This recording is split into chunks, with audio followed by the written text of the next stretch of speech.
Write this question. Attempt it. Today we'll do some answer writing.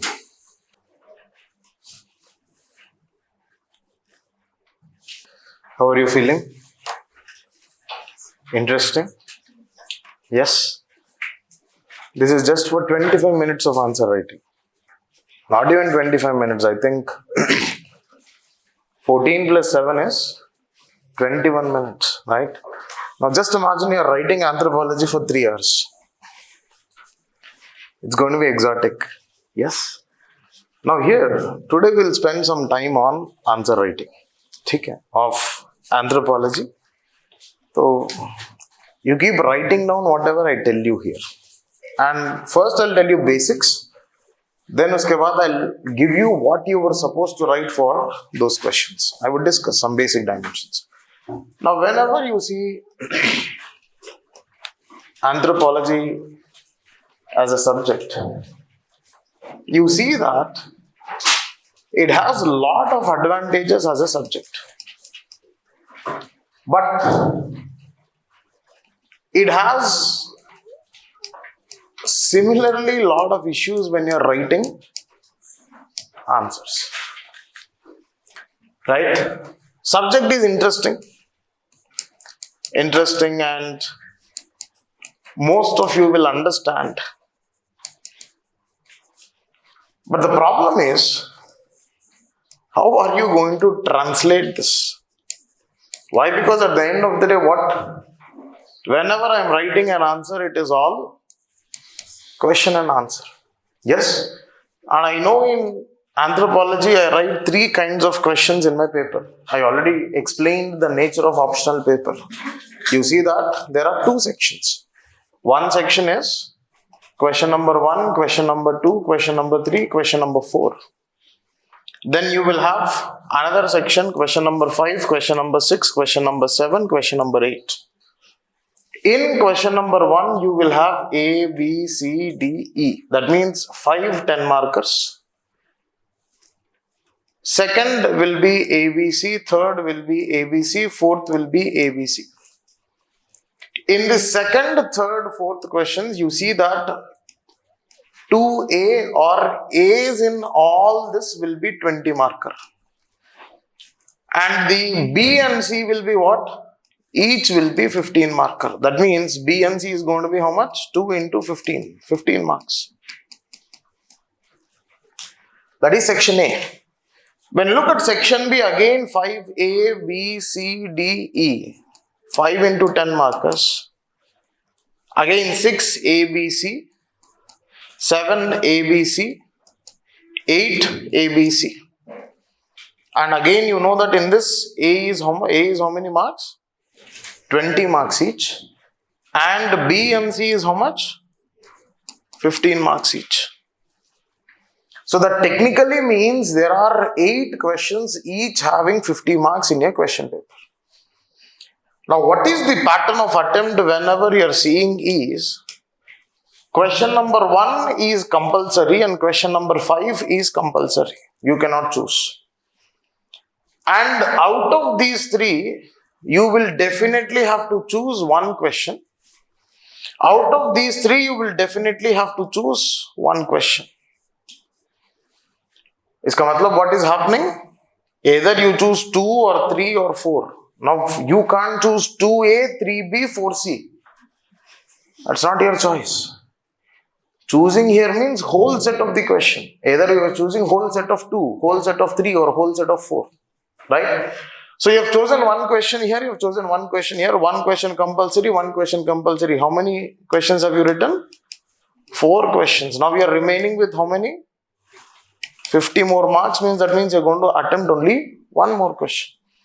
And in this one question, that particular one question which is pending, you can choose either from the remaining here or the remaining here. That's your choice.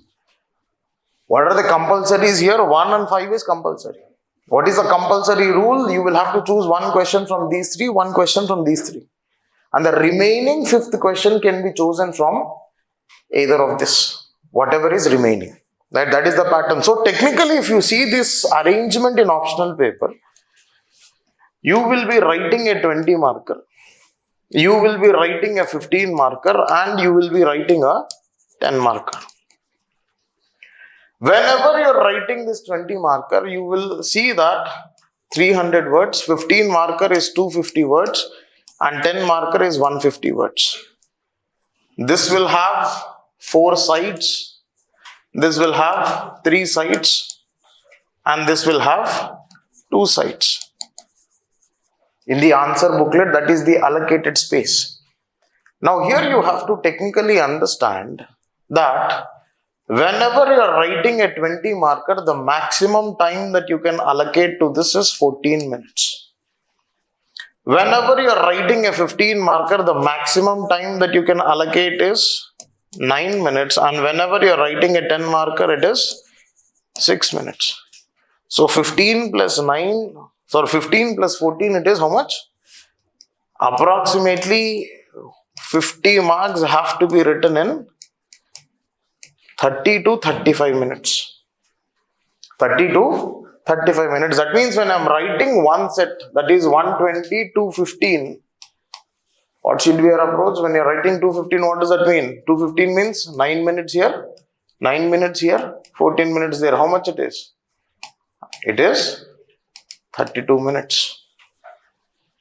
Are you understanding? If you are writing 5, 10 markers, how much it should be? 30 minutes. Are you getting this calculation? That means I know that question number 1 and question number 5 are 10 marks, so 30 minutes to this, 30 minutes to this. And rest of those 3 questions is what? A, B, C. This is 20 marker means how much? 14 minutes. 9 minutes. 9 minutes. How much it is? 32 minutes. How many questions like that? 3 questions. So how much it is? 96 minutes. Yes? 30, 30, 60, 96. It is 156 minutes. But what is the total allocated time? 180 minutes.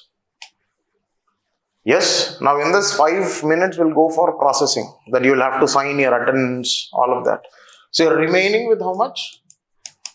175 minutes, and our calculation best attempt is what? 156 minutes. Now sometimes what happens is, for these 20 markers and 15 markers, this particular set, it generally goes up to 35 minutes. Why? Because sometimes the questions are big, sometimes the questions are comprehending in nature. So it goes up to 35 minutes. 35 minutes into 3 is how much? 105 minutes, and 60 minutes for 10 markers. So iska matlab how much? 165. I am having how much? 175. So I have 10 minutes of buffer. Even if 1 minute exceeds for 10 marker, that means instead of giving 6 minutes, if I am giving 7 minutes, I am still in a comfortable position. Are you understanding this? This buffer does not mean you will sleep in this time. No. Buffer here fundamentally means if some question arises which you don't know if you have to take extra time, you're going to allocate some time from this. So the overall calculation is, this is how we allocate individual question time.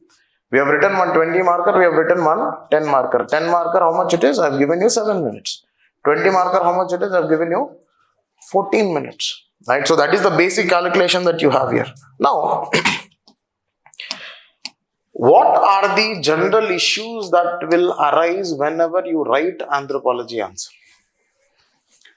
Most of you would have faced it now. One, the biggest problem is choice of words, right? Some words will be going on in your head, but they are not coming onto the paper, right? We have it here almost, but it's not translating. The problem is choice of words. The second one, or the second major problem that we see, is how to structure the question or the answer.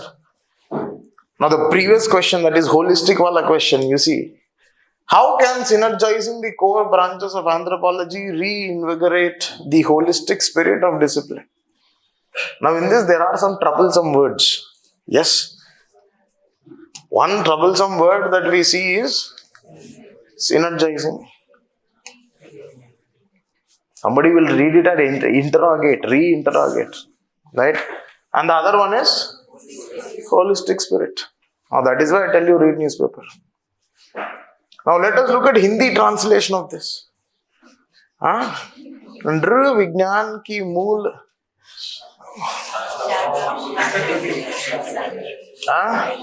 समग्र स्वरूप को कैसे पुनर्जीवित, थोड़ा प्याज दे दो भैया, that's the only thing we know. अब इतना हिंदी तो नहीं आएगा यार हमको. अब पुनर्जीवित. So what is the option that you have? You build here. Okay, that is why I tell you to read newspaper. Because there are multiple instances where we fail to understand questions itself because of these tough words. And in that context, what is going to save you? Now, there is no exception that you are from Telugu medium or English medium. No. If you have decided to write it in English medium or Telugu medium, you only have questions in either English or Hindi. No translation here. Right? So, the major problem that is going to arise is structuring of the answer. The third major problem that you see here is you have lot of doubts about the conceptual clarity while writing. Now, because what happens is most of us would have faltered to define anthropology in that particular question. Right? And the problem is I've given you 4 definitions of anthropology. You didn't know which one to write. And there is one category where you didn't know which one to write. There is one category who wrote all 4. Whatever examiner wants, he will pick. Let him pick.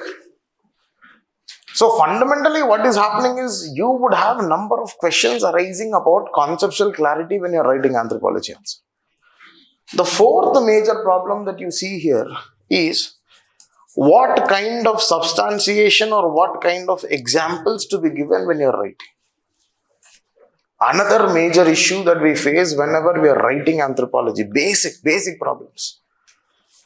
And another major problem any given day is there any scope of interlinkage that is existing and we falter and we have a problem of interlinkages. When I say interlinkage here, please understand paper 1 linking with paper 2. Socio-cultural linking with physical anthropology or socio-cultural linking with tribal, socio-cultural linking with Indian anthropology, and physical anthropology may be linking with archaeology or maybe applications of anthropology, or physical anthropology with tribal, or physical anthropology with Indian anthro. This is what is meant by interlinkage. Now, this is another major issue that we would face whenever we are writing an answer in anthropology. And this is what is going to take you from 250 to 270. You don't do this, you are stuck with 250. But if you are doing decent amount of interlinkages, then automatically you are transitioning to 270. Are you understanding? Another major problem that we see here is how to incorporate case studies. Should I write case study as case study? Or should I integrate it with the dimensions that I am writing in the answer? Or should I write it as a separate heading when I am writing case study? Is what is one particular question most of us will have.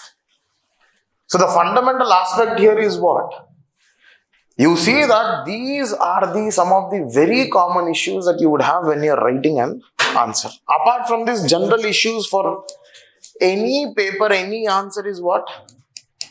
Time, space, and relevance. Biggest problem. Time, space, relevance, priority, and presentation. Anyway, these 5 are commonly seen in GS also. You have issue of space, issue of time, issue of relevance, issue of priority, issue of Presentation whenever you are writing your answer. Now, presentation does not mean handwriting. Please understand. Presentation here means order or priority of points which is maintained. And presentation here means how are you simplifying the content to the examiner? How are you simplifying the content to the examiner? That is where I say the role of presentation is going to come into the picture. Presentation does not mean calligraphic writing. Presentation does not mean some diagrams there. No. Presentation here means in what all forms am I simplifying it? Are you getting this dimension? That is also present even in general studies. Right? So you see, these are the issues which are existing. Now, sir, you told issues. I think most of you would have faced these issues when you are writing answer. No? Yes. Definitely, humko to ye to, this will hit. This will hit. Very common. Now, what to do here is, there are some demands from the side of anthropology answer writing. That means, what is examiner looking for? Right? And if you have to impress the examiner, and if he has to buy a garland and come to your house for garlanding you, there are some basic things. Ab isme basic things kya hoga? The first and foremost is conceptual presentation. When I say conceptual presentation, how clearly are you presenting it? In the sense that when I am defining anthropology, what is the definition that I would use? Anthropology is the study of man, right? And we have man and his works, that is with respect to whom? Let's go with it. Right? If not that, what was the first definition that I have given you in anthropology? Aristotle. Yes? Now that means what? I should be able to tell the examiner that I know these concepts well. Now you look at 6.2 in paper 2 once. Go to 6.2.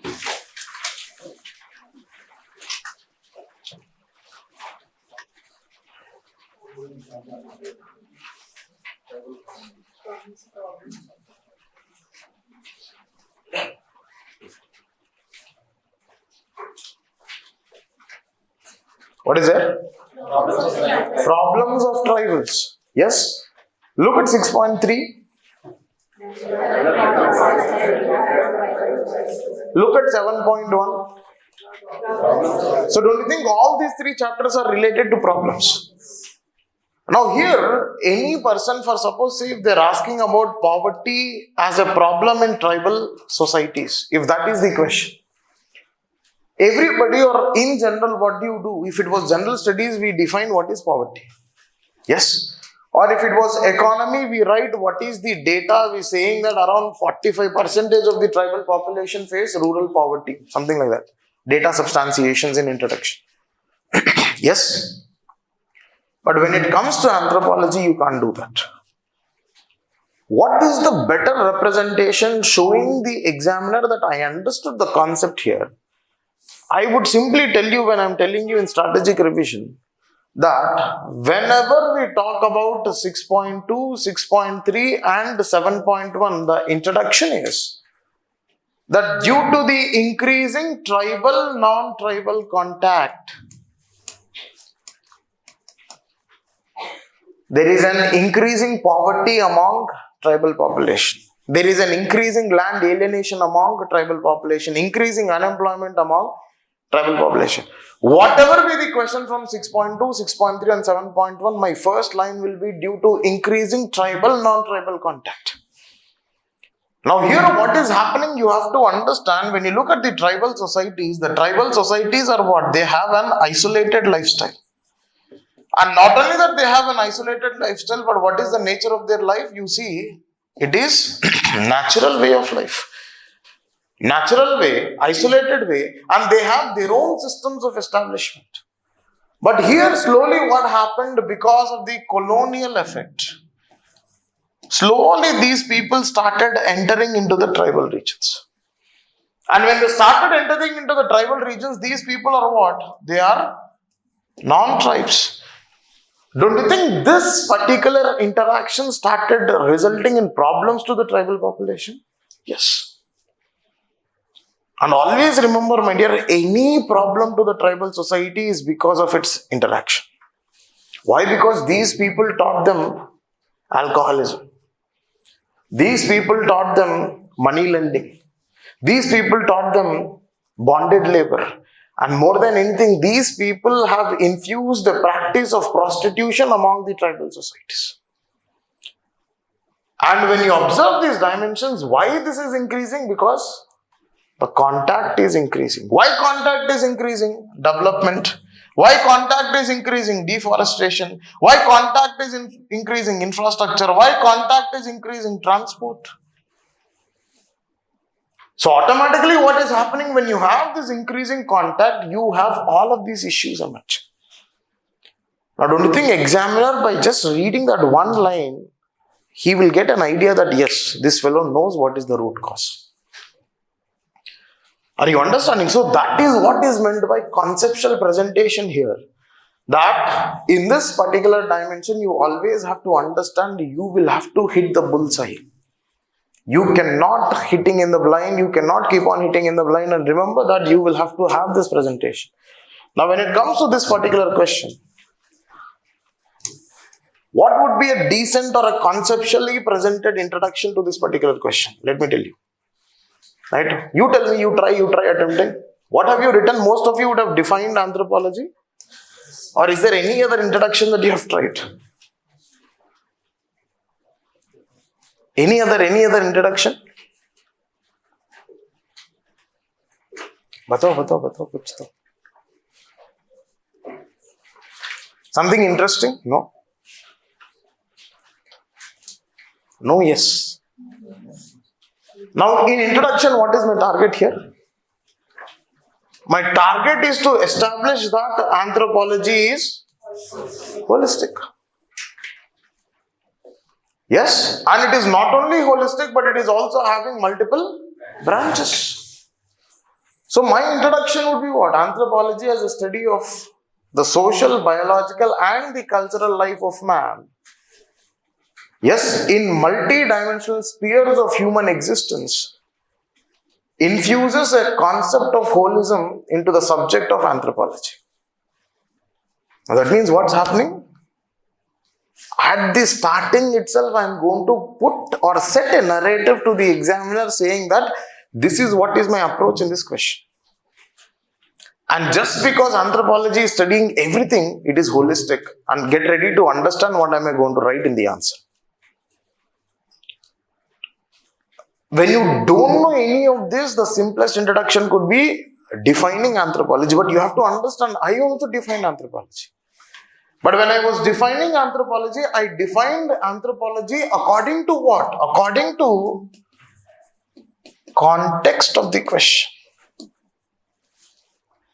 What is the context of the question? Multidimensional, anthropology, holistic. And you will again see all these three words in my introduction. And what am I doing here? I am using a trick or I am using a magical spell on the mind of the examiner saying that whatever you have asked, I am writing. By using what? These words. Multidimensional, anthropology, holism. Then he gets a feeling, yes, now I have an incentive to read this answer. But if you simply define anthropology and leave it, what will happen now? Examiner will be in double mind whether to read the answer or not. Now you please understand, my dear, examiner has no incentive to read your answer. And if you think that no, examiner will spend 1 hour on my paper, then you are in your hallucination stage 6. Examiner would hardly give 20 to 25 minutes. इसका मतलब क्या है? 20 to 25 minutes of allocation of the time, you are writing 19 questions. Say, easier calculations, approximately 20 questions, and he is giving you 30 minutes. 30 minutes means technically 1800 seconds. For each question, how much it is then? 90 seconds, which is how much?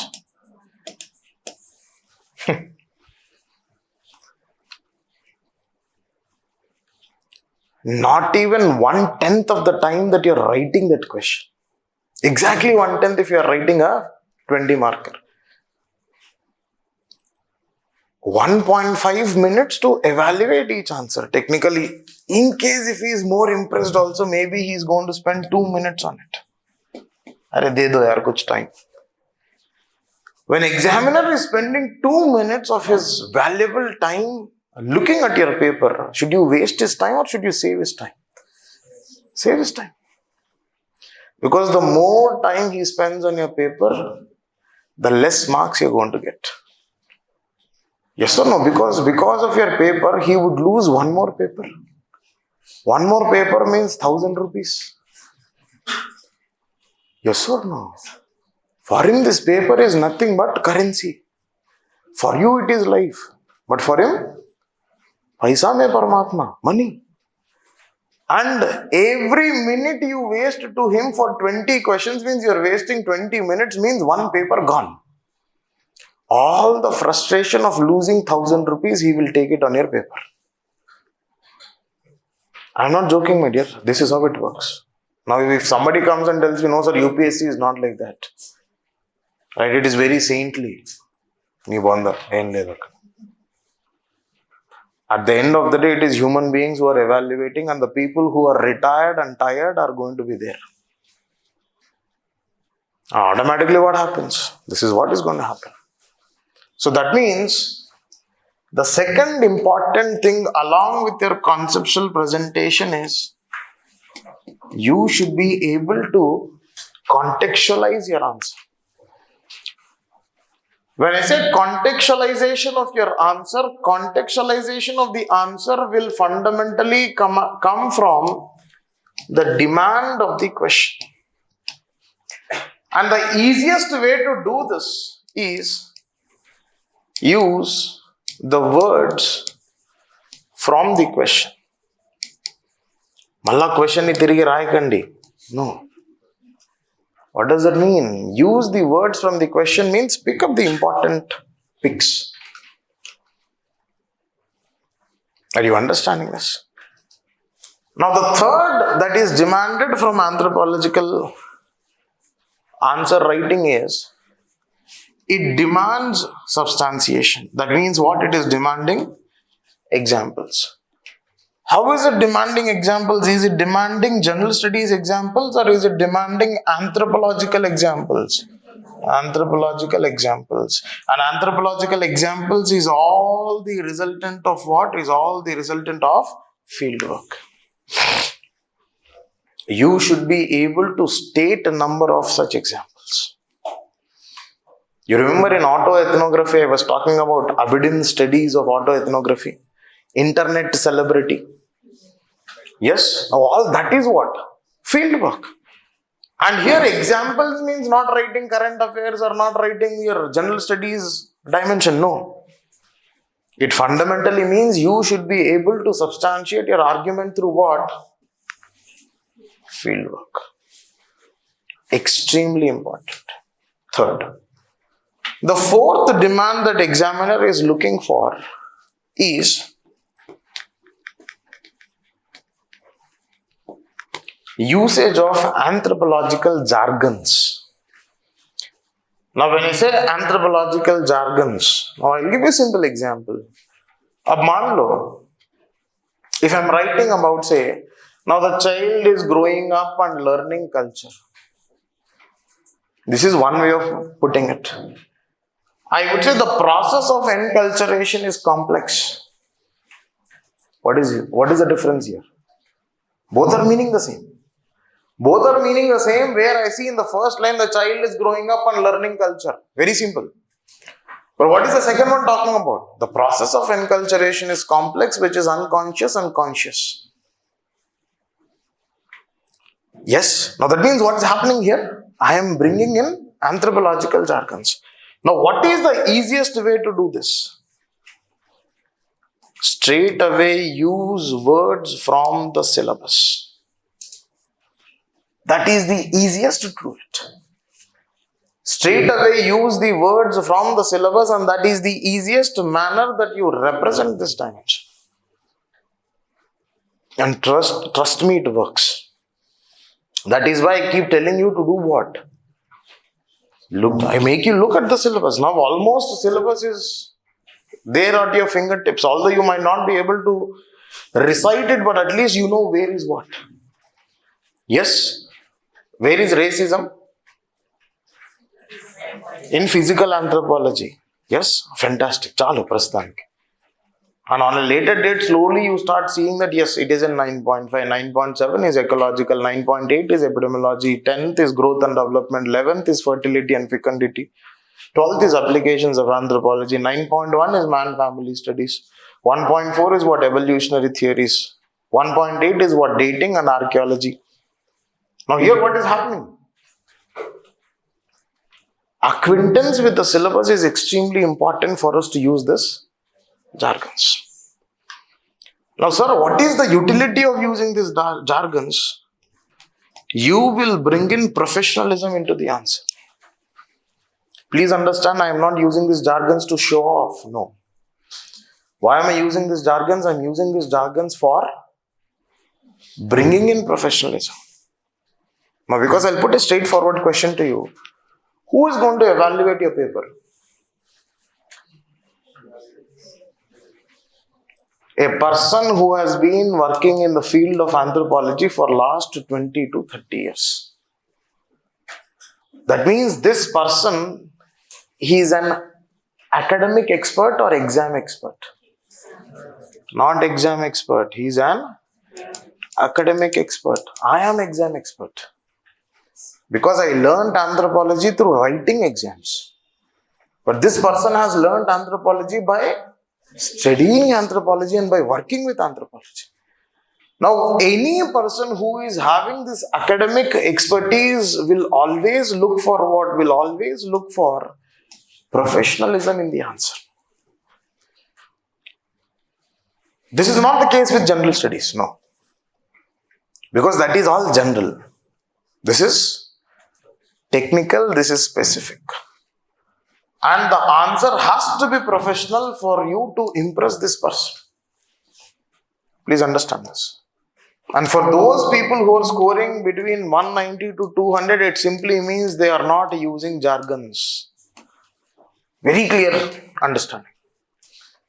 A person who is scoring from 190 or, let me put that grading, what is the issue that we generally see? Less than 200. Somebody is scoring less than 200 in optional. You know optional is for how many marks? 500. 250 paper 1, 250 paper 2. Right? Are we targeting 300 first? Are we targeting 300? Did I ever tell you, I promise you 300? Did I ever write on my flyer 300 plus? Anthro పట్టు 300 కొట్టు అని ఎప్పుడని చెప్పానా? చెప్పను కూడా. Why? Because I know. What was this year's highest? 298. Did they get 300? What was last year's highest? 291. Did they get 300? You tell me. When exam itself is not giving you 300, how will you promise 300? రండి బాబు రండి, నేడే చూడండి, ఆలోచించిన ఆశాభంగా 300 పట్టు 300 పట్టు 300 పట్టు.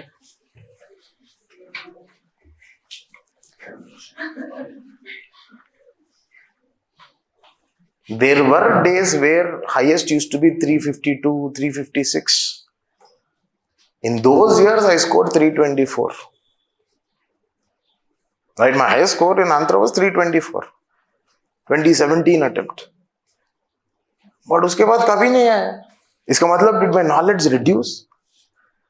That means what? Exam has some limitations. What is guaranteed? 270 is guaranteed. I told you this already. Right? And 270 to 290 is your phenomenal clarity over the subject. Your effort. Till 270 is my effort. But after 270 is your effort. From 290 to 300 plus, it is your planetary position effect. Obviously. Yes. What is the speed of the Saturn on that day? If the Saturn is rotating comparatively at a lower speeds, then you're more closer to 300. So again, if I give you an answer here, the probability of 300 is inversely proportional to the speed of Saturn again. If this is less, this is more. If this is more, this is less. I can't help it. So you're very superstitious. Yes. Because that is 300 plus. So please understand these dynamics here. If somebody is getting less than 200 means just they are writing a normal content. But what are they not doing? They are not using jargons definitely. If you are getting 200 to 220, right? Your paper is appearing as if you are writing anthro only. But no interlinkages, no fieldwork studies. That means the content is general, the content is normal. If you are scoring between 220 to 249, that means less than 250. Less than 250, very simple is what? This person has some fieldwork studies. This person has jargons. This person is making it look like anthropology paper. But this person does not have interlinkages. So what is this person not having? Jargons. What is this person not having? No interlinkages, no fieldwork studies. What is this person not having? No linkages. If you are between 250 to 270, you have professionalism, you have jargons, you have fieldwork studies, you have interlinkages. But what is happening here?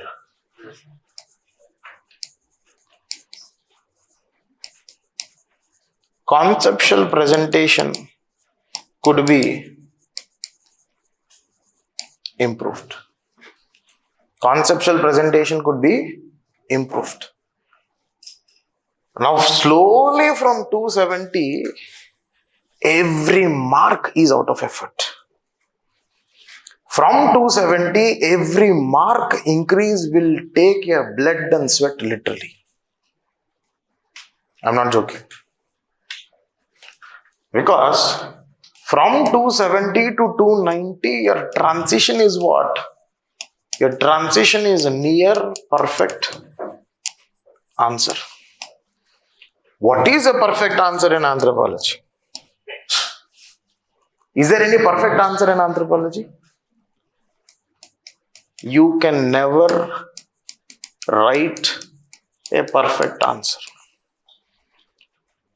But what kind of answer we can write? We can write a precise answer. Precise answer here means what? Relevant. What is a precise answer? That answer which has maintained the relevance, that answer which has answered all parts of the question, that answer which has professionalism, that answer which has conceptual presentation, that answer which has interlinkage, that answer which has fieldwork studies. You will have to do so much to move between 270 to 290. Please understand this dynamics. And I already told you after 290 it is discretion of the examiner. Discretion of the examiner. Now just imagine. Yes. Are the marks across all the options normalized? Yes, they are normalized. Because for example, if you look at engineering and mathematics optionals, they would score somewhere around 350, 380, 400 because if they get an answer right, it becomes that. So what happens is, generally the normalization process is very opaque, nobody knows it. But what we anticipate after so much of experience is, the highest marks of all the subjects are equated and scaled accordingly. That's what happens, right? If it is an abnormally high optional like mathematics, because in mathematics you can score 440 out of 500. But from there what happens? Nobody gets 440 as a final score, no. Because that is the nature of the subject. From there scaling happens, and the person who is getting 440, they would have some, say 320, 330 like that in overall answer. That could be one aspect, right? So it is normalized, but we don't know what is the formula of normalization. Is this clear? Right? So this aspects have to be very clear. And what are we working at present? At present, we only have to work for relevance. Why? You are still building your content, right? Because our content is not very strong. Abhi we just started, right? The reason for me to take a session on answer writing today is that slowly we need to sow the seed of answer writing. Because optional answer writing is extremely important. And some optional like anthropology, it's even more important. Why is it even more important? You will have to do certain things right for you to get 250 to 270. And getting 270 is objective. I'm telling you that I have never scored less than 278 in the optional. My least score out of 6 attempts in anthropology is 278. And highest has gone up to 324. So, look at the range. That means the range has been this. So, when the range has been this, definitely most of these elements, whenever we are writing answers, have been done. Are you understanding this dimension? Okay, so this is one important aspect. Now, coming back to the question that I have given you. The first question was what? What was the first question? Human rights and cultural relatives. I'll give you one simple template. Whenever we have a 10 marker which is of a structure of X and Y, for suppose status and role, totemism and sacred groups, right? Socialization and youth dormitory, something like that. We always see that's a very common pattern in anthropology. X and Y. For example, William Ogburn and cultural lag. X and Y. What is the simple template is, you know, a 10 marker means how many pages? 2 sides. Yes? Now this is where you will have the question. The first para can be on what is the general link between X and Y. General link, don't get into specificity. Then the second paragraph could be about X. Third paragraph could be about Y. That means here I am talking about what is the general link of X and Y. Now when I am saying paragraph is not your paragraph. Paragraph means what? 3 to 5 lines maximum. Don't frustrate the examiner, please. He's already married.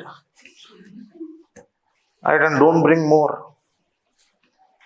And Ajkal, God knows every day that person will be scared. I had a lot of incidents. You're an accident to kotti champesara. Honeymoon తీసుకెళ్ళి champesara. Right? So number of technical and innovative methods are coming up. So he has his own frustration.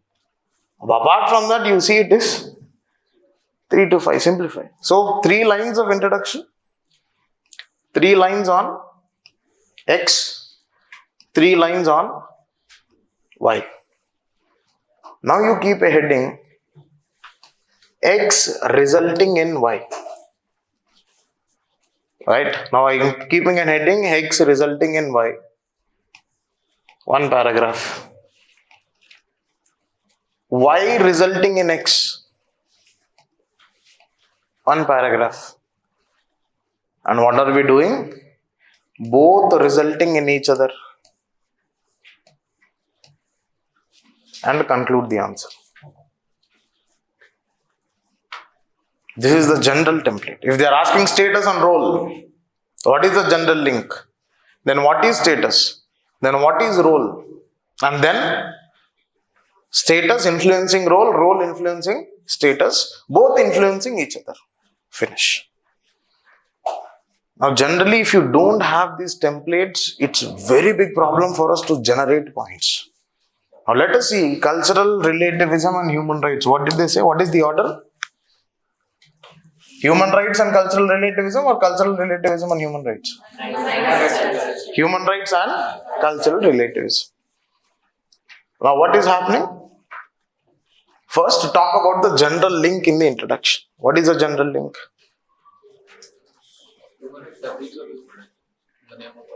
The cultural perspective or the cultural relativistic perspective might have a negative impact on human rights. Or the over cultural relativistic understanding of a specific culture might undermine the human rights in that culture. General link. Right? Then talk about what is cultural relativism. Keep a heading. What is cultural relativism? Simple cultural relativism, and write what is cultural relativism. It is about relative understanding of cultures and respecting each other. And it is driven by mutual respect. Yes? And it is an antidote to ethnocentrism. Antena? Then you write what are human rights. Human rights are what? The rights of the individual, which are respecting the individual and which are enabling the individual live with all the freedom and liberty. Yes or no? Are you understanding this? Then the relation here is, how is cultural relativism impacting human rights? And in this cultural relativism impacting human rights, when cultural relativism is prioritized over human rights, that is one subclause that I see. Right? And you know, we have discussed. The other subclause is when the human rights are prioritized over cultural relativism. That's the second subclause. And then we see what is the relation between both. How both are important. And what is our debate ending with? The debate is ending with cultural universalism.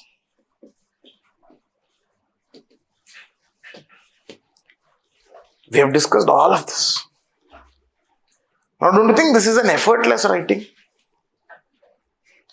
Are you taking an effort anywhere? No. It is just that you are structuring things here. And when you know this knack of structuring, especially in 10 marker like this, I think it's easy. We are discussing about cultural relativism. Yes? So this is the answer for human rights and cultural relativism and cultural universalism. Next, when you see the second question,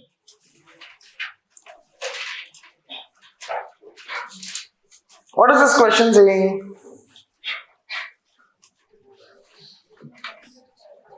How can synergizing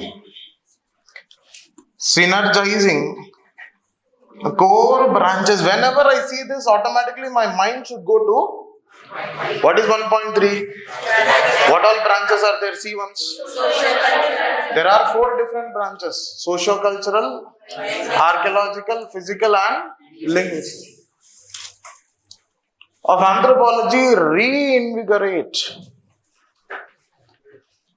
Are they asking about branches or are they asking about linkages between branches?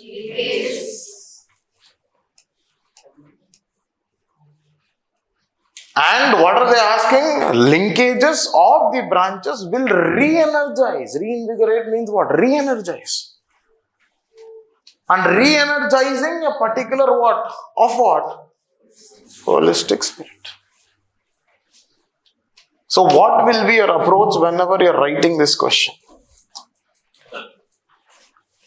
Right? 20 marker means how many sides?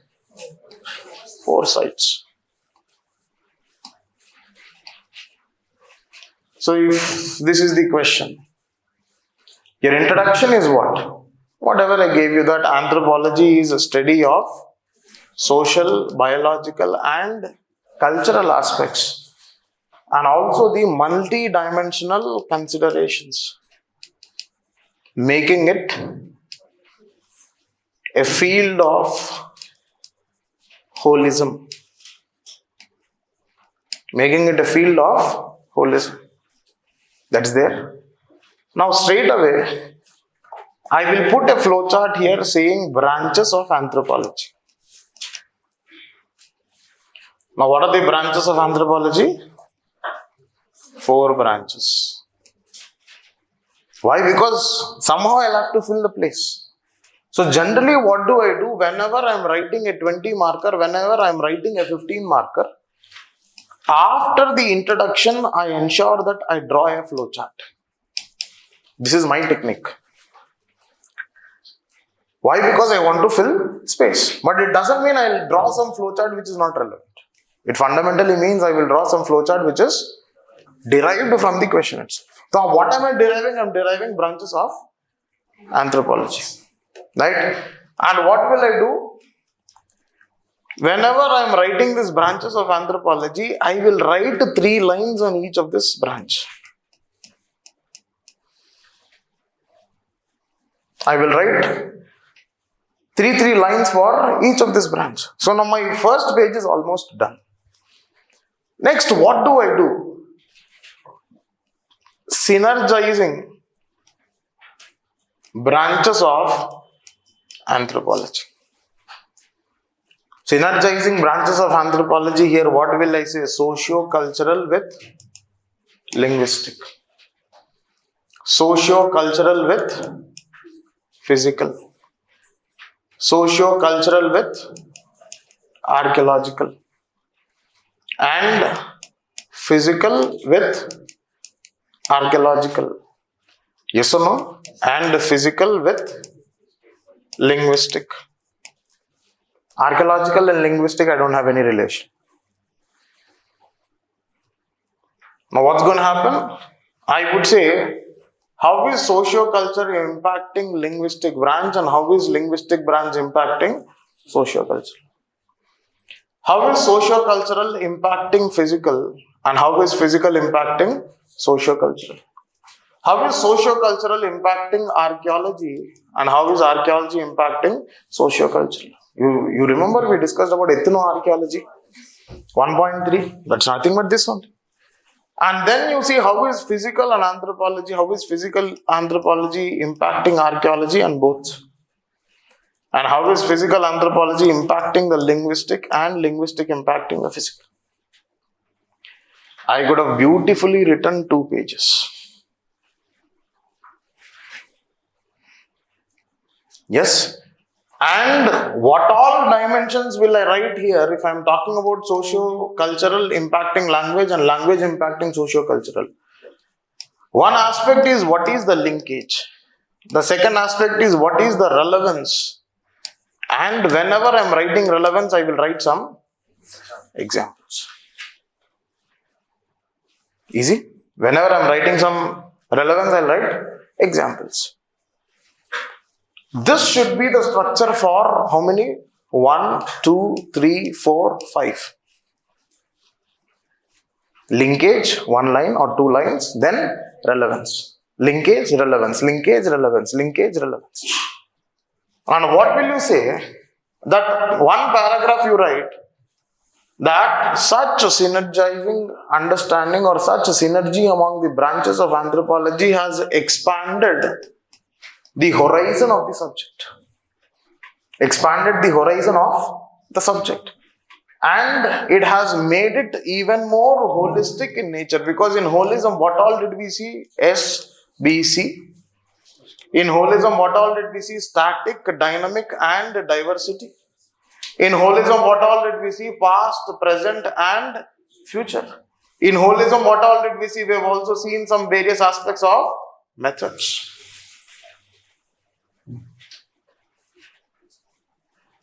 Are you understanding this?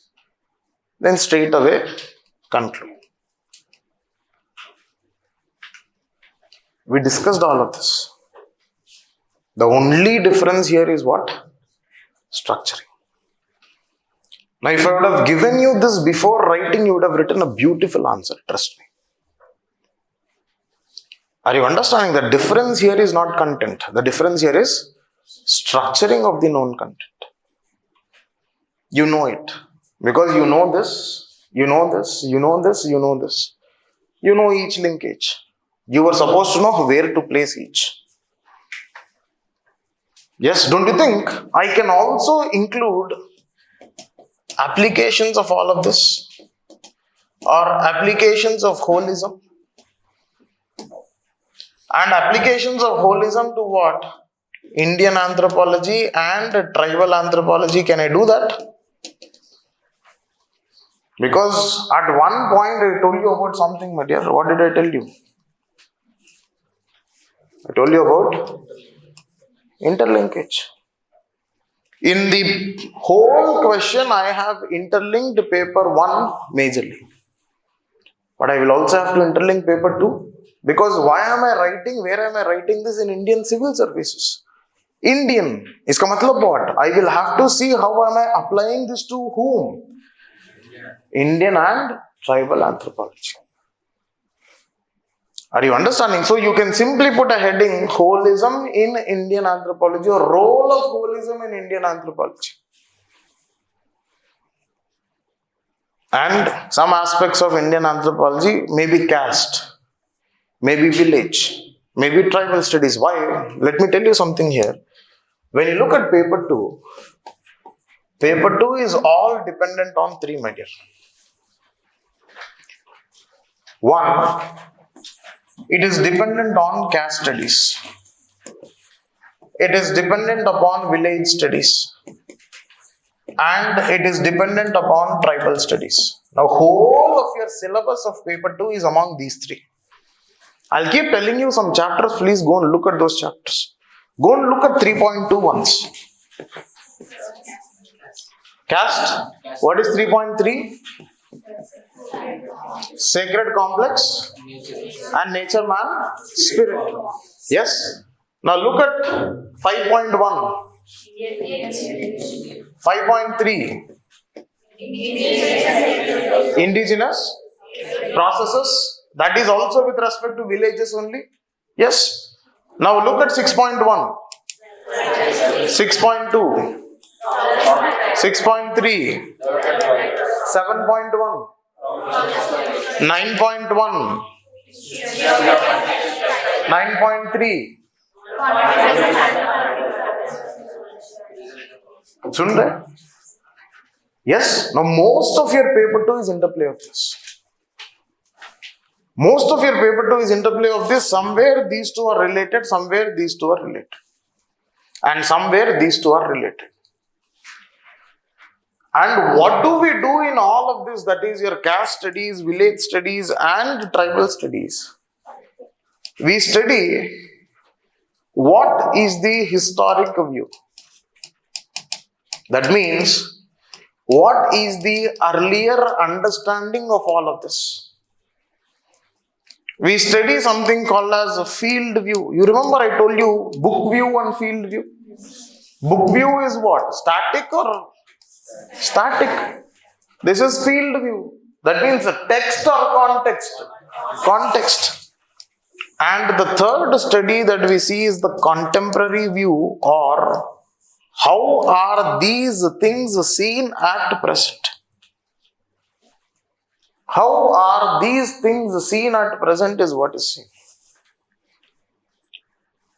So one dimension is what? You look at the historic view, that is the book view. You look at the field view. That means after getting into the field, are there any dynamic elements? And what are we looking at the third dimension? That is the contemporary view. Whole of your paper 2 is just this.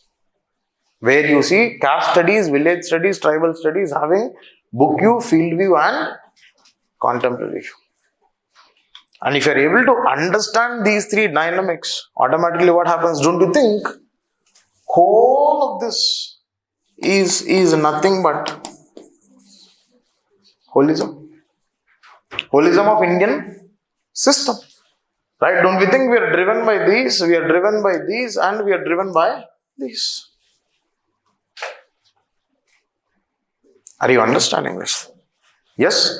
So you will definitely have to bring in the second layer of interlinkage here is what? Holism in Indian anthropology. Ho jayega. And finally conclude. Are you understanding this? Right?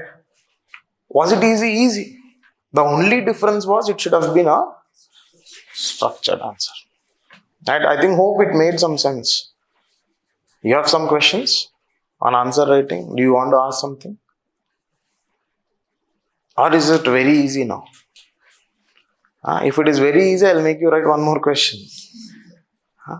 We have time now? And we have around 5 minutes. Same question 10 marks. Huh? Same question 10 marks and 50 marks. Which one? This same question. This same question, if they are asking you in 10 marks, what will I do?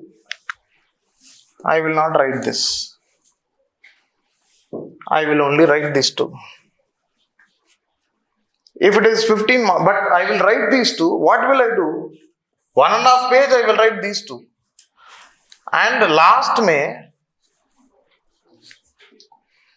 or if I don't get a scope to include in 10 marker about holism and anthropology, I will write it in conclusion.